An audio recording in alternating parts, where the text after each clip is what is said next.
The morning Aram collapsed in the middle of a crowded train station. Everything changed. For months he had ignored the signs, constant fatigue, shaking hands, dark circles that made him look older than his age, and a heaviness in his chest that wasn't pain, but an exhausting emptiness. That day, as the world spun around him and the noise of the station faded into a dull blur, he realized he wasn't just tired, he was slowly losing the life inside him. The fall did not hurt as much as the realization that something deep within him was breaking, something more than physical health. It was the moment he understood that he had been walking through life half awake, slowly draining away without noticing. If you believe in kindness, healing, and second chances, make sure to like, comment, share, and subscribe. Your small action helps stories like this reach more hearts. He woke up in a small clinic near the station, lying on a metal bed with a thin sheet, the ceiling fan rotating lazily above him. A nurse, simple and gentle, stood by holding a clipboard. She told him his blood pressure had crashed, his body was severely fatigued, and he was dangerously stressed. But she said something else too, something that stayed with him more deeply than any diagnosis. She said,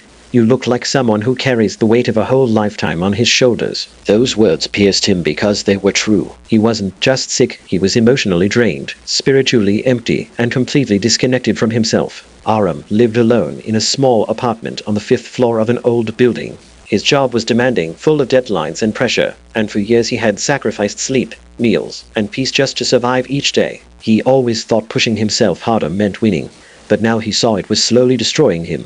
The mirror in his room showed a man in his early 30s who looked closer to 50. His mother used to say, "Energy is not just from food, beta, it comes from the heart. A tired heart exhausts the entire body." But after her sudden passing, he stopped listening to such wisdom. He drowned himself in routine, work, and isolation. The night after his collapse, he sat on the edge of his bed with a dull headache and a trembling heart. He knew something had to change, but change felt overwhelming. Life had become a maze of responsibilities, and he didn't know where to begin. He opened his window, feeling the cold air hit his face, and for the first time in months, he allowed himself to breathe slowly. That breath felt like a small comeback, a tiny rebellion against the exhaustion that had been pulling him down.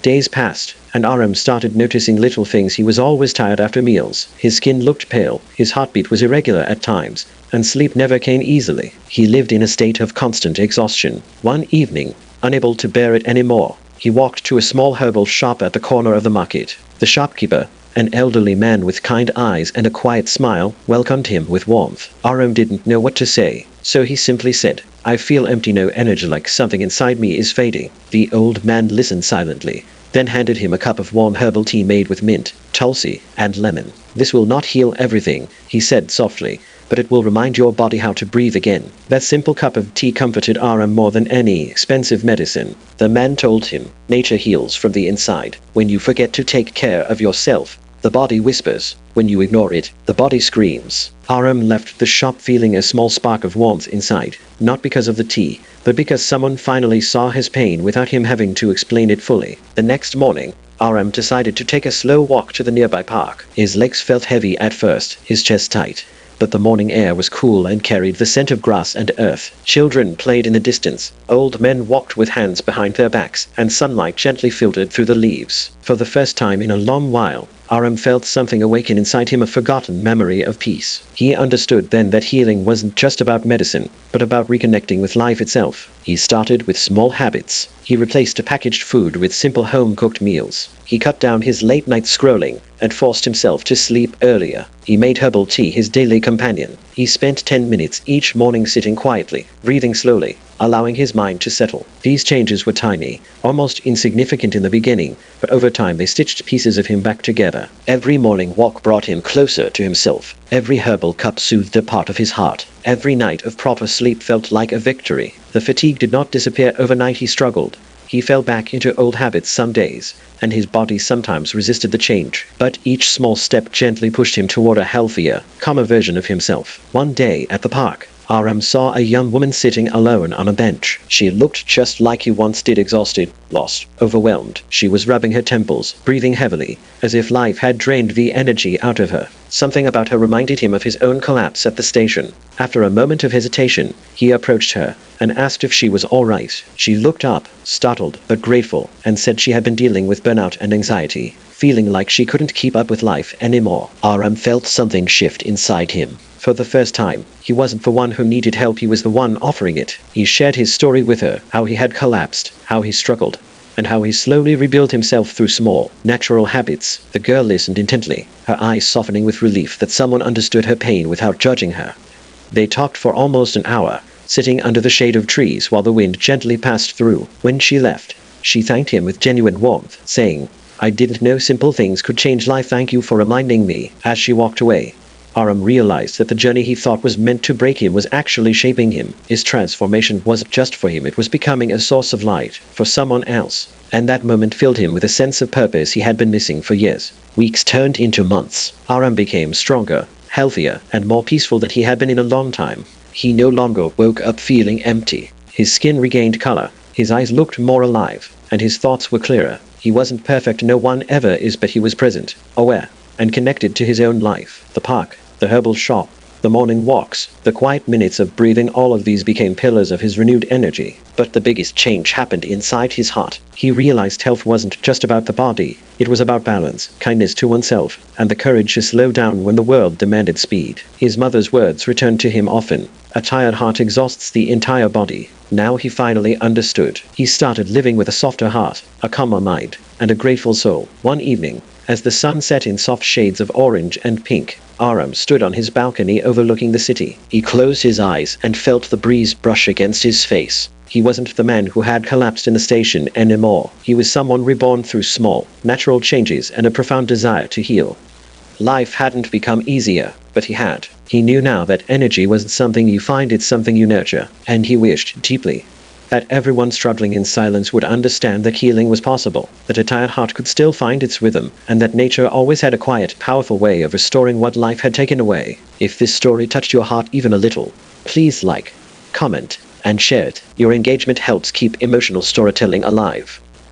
Before we end, backhand index pointing right, special request. Comment below what small change you want to start for your health. As the night embraced the city, Aram whispered a silent promise to himself to never forget how precious his life was, to honor his body, and to keep choosing natural healing every single day. And with that promise, he stepped inside, turned off the lights, and let the peaceful darkness wrap him gently like a warm blanket, carrying him into a restful sleep he knew he had truly earned. But life has a way of testing a person just when they think they've fully healed. A few weeks later, Aram faced another challenge that reminded him how fragile the journey of self-care truly was. Work at the office suddenly intensified. 3 projects at once, new responsibilities, unexpected deadlines. For a moment, he felt the old weight returning, the familiar pull of exhaustion creeping back like a shadow stretching across the floor.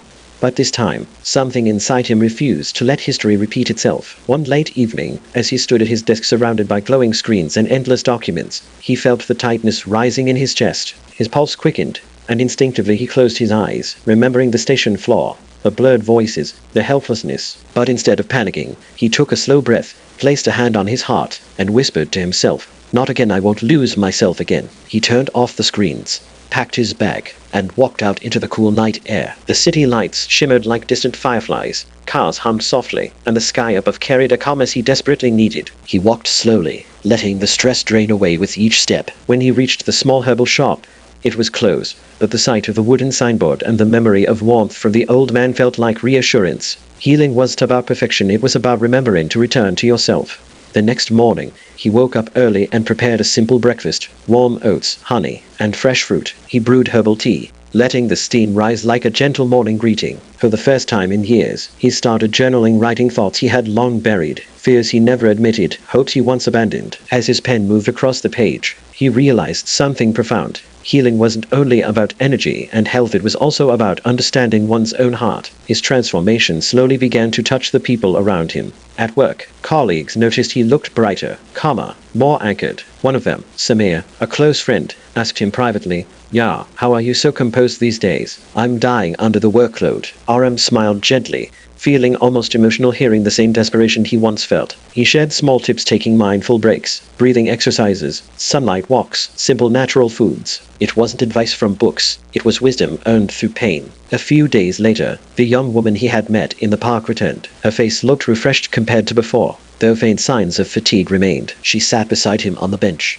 holding a small notebook. She told him she had started her own healing journey: journaling, morning walks, herbal teas, gratitude lists. She smiled softly, saying, "Your story was the push I needed. It made me believe I'm not alone." That moment struck Aram deeply. He understood that sometimes life breaks you not to destroy you, but to help others rebuild. Over the following weeks, he continued strengthening his heart with simple rituals: sunlight, nature, water, stretches, deep breaths, wholesome meals, moments of silence. His health wasn't perfect every day, but his commitment was. He knew now that true energy came from harmony, from listening to the whispers of his body before they turned into screams. One evening, standing again on his balcony, he watched the city glowing below. But this time he didn't just see buildings and lights, he saw stories, struggles, and hearts searching for healing. Just like he did once. He closed his eyes and inhaled deeply, feeling gratitude for every lesson, every fall, every rising moment. He realized he had reached a place where he didn't just want to survive, he wanted to live. The wind brushed past him softly, almost as if the universe was whispering, "You did it."